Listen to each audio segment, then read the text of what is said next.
What's up YouTube, Amy's Bro here, and for this video, well, today's a very special day for you. This review is going to run a little long, I'm going to promise you that now. But I'm going to tell you something now that you probably haven't thought you would hear. This series, after 17 plus years, is not the number one anymore. Nope. Okay, review over, right? No, let me explain why. Because what I experienced tonight, I experienced over 8 days, was pure nirvana. What I experienced over 8 days was an adrenaline, especially over these past 4 days, was an adrenaline high. What I experienced over these past 8 days was one of the greatest stories I've ever had told to me. I have been watching Japanese anime for about 17 years. Granted, I've had my lulls, but I've been wondering what series I could watch and what ones are going to stand out for me, especially now since I did a review series, right? But I never sat here and thought to myself, but I've always sat here and thought to myself, what is that series that could defeat Sailor Moon and beat her for number one? I didn't think it was possible. Maybe that's why I took off from watching anime for so long. At times. Maybe because I wanted to see what series could beat it, and I was getting frustrated because it wasn't happening. Because I knew that Sailor Moon had flaws in it. I know it does. But I wanted to see, is there that series that could give me everything I wanted, and then some. With that in mind, let me give you the breakdown of Kuroko's basketball. The story, you need a bunch of different things to make a perfect anime, to me. Excuse me. One is, you need a good story. It doesn't have to be overly fancy, but you need a good story that can hook the viewer for 50 episodes and not make them just go, okay. Because if you remember, one of the things that I talked about when I did my review for Black Butler was its story pacing is all over the place. Remember that? This one knew how to pace itself. That's one of the big things. It made you care about the characters because they managed to tell you stories about how everybody got to be a part of the Generation of Miracles, which are the antagonists in this series. And Kuroko was one of them. But he didn't go to any of the schools that the Generation went to. He went to a school called Sailor High School. But he wasn't alone. Because there was a big dude named Taiga Kagami who was going to that same school. And when you looked at Kagami, you just went, when I saw him the first time, I went, this dude's a beast. I couldn't say anything else. The dude's a certified beast. He knows exactly what he wants, and that's to play basketball and to be the best. When he heard about the Generation of Miracles, what became his new goal? To beat them. Each and every one of them. Because he wanted to be the best in Japan. Now, he had come from America, believe it or not. He returned from America, and he wanted to challenge himself. Well, to him, the best challenge was to join a basketball team in the middle school. Now, or in the high school. Now, he wasn't going to be alone, because a 5'6", 125-pound gentleman was also going to be joining that basketball team, but nobody knew it because of, well, one of his characteristics. Tetsuya Kuroko is his name. He was the Phantom Sixth Man for the Generation of Miracles. The reason why they call him the Phantom? Because he has a very low presence about him. He could be in this room right now. I wouldn't know it. He could be standing behind me. He could be standing to my right. He could be standing to my left. He could be sitting on my bed, standing at my bedroom door. He could be knocking on my door on my deck right now. I wouldn't know it. That's how he operates. The stronger the light, the darker his shadow. So he finds a player to be his light.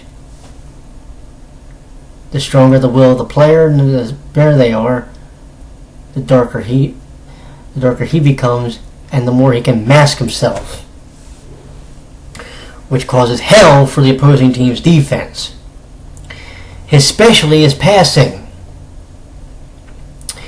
and he does a lot of specialty passes.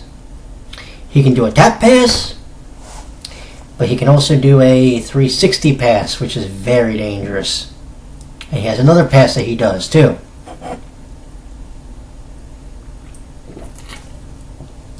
But he does have some limits, more physical than anything. His big one is he can only perform his misdirection for a certain amount of time. After that amount of time, he kinda has to take a break.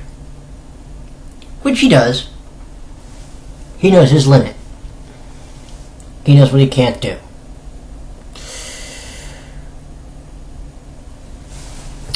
And that, my friends, is only part of the story, but I'll let you really start to piece it if you watch the series, and I strongly urge you.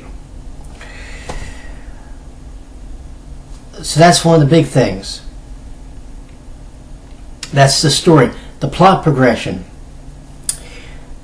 Essentially, the series is broken up over 2 tournaments, as it currently stands. One is the Inter-High. That's covered in Season 1. Season 2 covers the Winter Cup, which, by the way, if you look at the font they used, it almost looks like something out of March Madness. Don't believe me? Go look at it sometime. And interestingly enough, the win part is highlighted. I wonder why. In the second season. The way they do the plot progression, especially through the actual games, which do take on a bit of a Dragon Ball feel, but you know what? I'm fine with that the way they did it here, because especially for the big games where you need like 4 or 5 episodes, you're not bored. Believe me when I tell you. Because even if they're not playing the game, there's enough character development through the course of the episodes that you start to understand the motives of players from the Generation of Miracles, or from Kuroko, or Kagami, or the coach, or this, or that.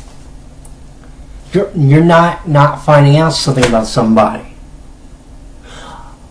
I went through 200 episodes of Sailor Moon. Do you think I really know much more about any of those characters, really, because of the character development? Fuck no. That was one. And season 3, don't even get me started, was one of the worst seasons they could have done as far as story progression is Sailor Moon.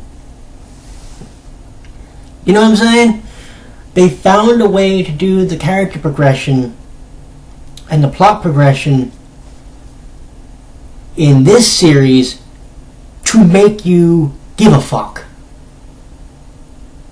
You know, one of the episodes towards the very end of the last season, you find out how Junpei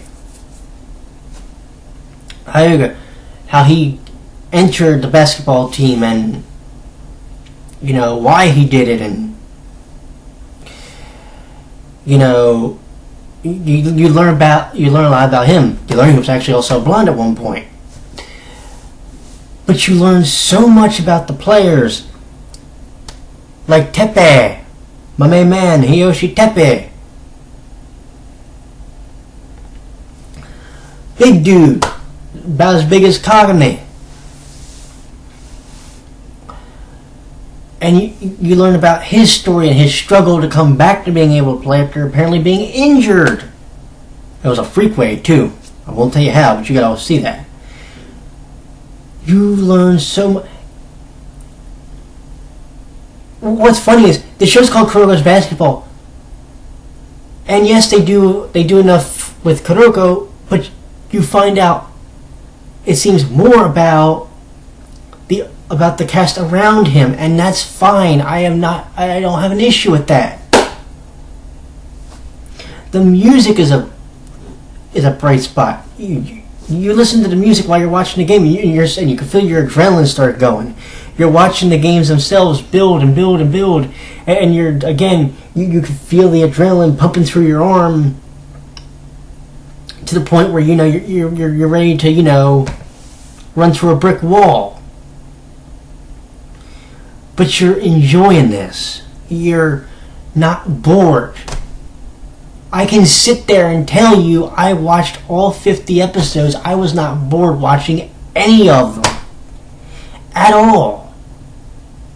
And that's the thing, I can tell you I was watching episodes of Sailor Moon. I watched all 200 of them. There were episodes that I went, why'd they put this in there?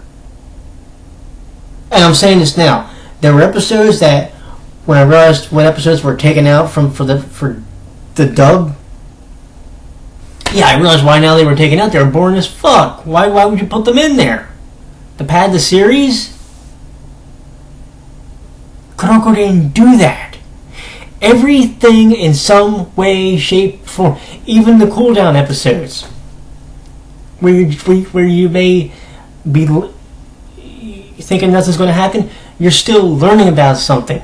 You may be learning about the tournament coming up. You may be learning about a player's past. You may be learning about, the coach, or you may be learning about Kuroko a little more. You're learning something every episode. That's one of the brilliant things. Like I said, the animation, the way they did the animation.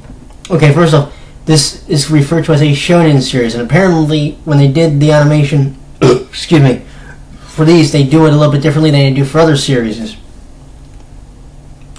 Go watch Slam Dunk, then go watch Gear Boys, which I reviewed, and then go watch this one. You see the evolution of the animation to how brilliantly they did it now. It's going to be a challenge for when they reboot Sailor Moon in July to top the animation from this series, because this series, I wasn't worrying so much about the story for one character. I was learning the stories of other characters. I learned how come Geese is playing on the Crunchyroll basketball team, because it's one of the few sports he hasn't mastered yet. He gets bored easy, so he plays best. He was playing soccer, and he got bored with that. He got bored with everything he mastered except basketball. And one of the greatest moments for me in this series, well, there were a couple actually, but one of the best, and one of the reasons why I admire, I can say this, Ryota like I do, is simple. because he gave everything he had to try and avenge something that happened in the series to his friend, to somebody who he considers a good friend of his. He tried everything he could. What he ended up with was his body in a broken heap on the basketball court because he put everything into it. He had to be carried off by his captain, Kazumatsu. He had to be basically drugged like dead weight up to the center line to do the lineup to do the thank you. That's when I knew I respected him the most. Not that I didn't like him beforehand, but that's when I knew he wasn't just the cocky, arrogant copycat. He was someone who showed his maturity by he and also Kazumatsu wanting to essentially be the proxy for the payback. They failed, but they gave their all trying. I'm going to tell you, that's the only time I'm going to spoil anything, by the way. To see him a broken mess showed me his maturity. And I think sometimes people think when you see someone slumped on the ground, collapsed, it's a sign of weakness. No. It's a sign they gave everything they had to do what they wanted to do. If they fail, oh well. Because maturity's a bitch. And he did that in that one episode, in that one match.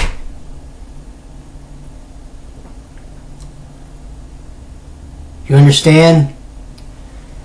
This wasn't just Kuroko's basketball. This was learning about everybody. And that's what made this so special. The music was killer. I loved the music. I especially loved, I will say, of all the theme songs, I particularly loved the first ending theme to Season 1 the best. Started Right Away by Hayden. But the music was awesome. The animation was great. The character development was great. And the story was phenomenal. If they ended the way they ended it, fine. Some people might think that it sucks because it's on a cliffhanger, but whatever. Because you know what? In the long run, the way this series went, it did what I thought couldn't be done. It topped this. Mind you, I have said many times this is one of my favorite series, but I've also said now this one was far from perfect. And there were series I knew that could probably beat it. But I was waiting for at least one of them to show up. So if you'll excuse me, after I end this video, I'm going to go roll with my boys from Seirin, from Kaijo, from Shotoko.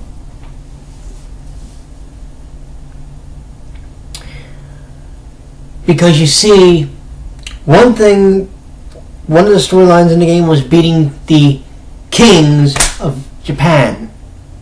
Well, there's a new king on my list. Beat them. Can some anime now beat Kuroko's basketball? Good luck trying. Because it's just that goddamn good. And you'd be a fool not to find some way to watch the entire series. All 50 episodes. Do you understand what I'm telling you? You have a good night. Go watch this series now. After you watch this review, go watch that series, and if you don't want to go run through about 5 brick walls afterwards, then there's something wrong with you. Because I'm serious. I watched an episode. That's what I wanted to do. And it's thanks to Kuroko, Saturn, Shitoku, Yozen, and all of them. Good night, everybody.